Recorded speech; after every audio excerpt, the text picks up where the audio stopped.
धोबी का कुत्ता न घर का न घाट का। एक बार कक्षा 10 की हिंदी शिक्षिका अपने छात्र को मुहावरे सिखा रही थी।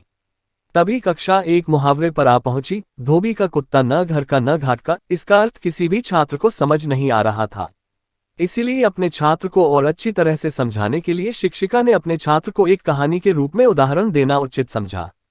उन्होंने अपने छात्र को कहानी कहना शुरू किया। कई साल पहले सज्जनपुर नामक नगर में राजू नाम का लड़का रहता था। वह एक बहुत ही अच्छा क्रिकेटर था। वह इतना अच्छा खिलाड़ी था कि उसमें भारतीय क्रिकेट टीम में होने की क्षमता थी।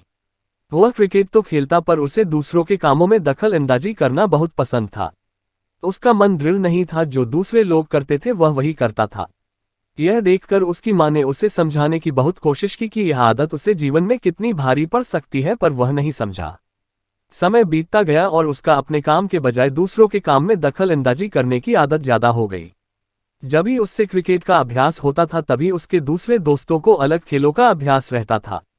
उसका मन चंचल होने के कारण वह क्रिकेट के अभ्यास के लिए नहीं जाता था, बल्कि दूसरे दोस्तों के साथ अन्य अलग अलग खेल खेलने जाता था।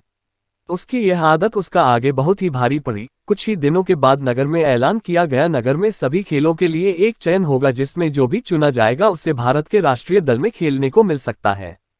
सभी ये सुनकर बहुत ही खुश हुए और वही दिन से सभी अपने खेल में चुनने के लिए जी जान से मेहनत करने लगे। सभी के पास सिर्फ 2 दिन थे।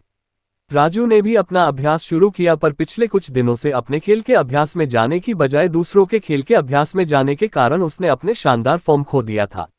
2 दिन के बाद चयन का समय आया। राजू ने खूब कोशिश की, पर अभ्यास की कमी के कारण वह अपना शानदार प्रदर्शन नहीं दिखा पाया और उसका चयन नहीं हुआ। वह दूसरे खेलों में भी चयन न हुआ, क्योंकि वे सब खेल उसे सिर्फ थोड़ा आते थे और किसी भी खेल में वह माहिर नहीं था, जिसके कारण वह कोई भी खेल में चयन नहीं हुआ। और उसके जो सभी दूसरे दोस्त थे उनका कोई न कोई खेल में चयन हो गया, क्योंकि वे दिन रात मेहनत करते थे।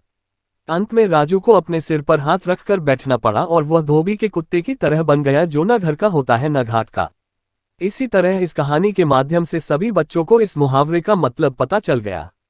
शिक्षिका को अपने छात्रों को एक ही संदेश पहुंचाना था कि वे जीवन में जो कुछ भी करे सिर्फ उसी में ध्यान दे और दूसरों से विचलित न हो, वरना वह धोबी के कुत्ते की तरह बन जाएंगे, जो न घर का न घाट का होता है।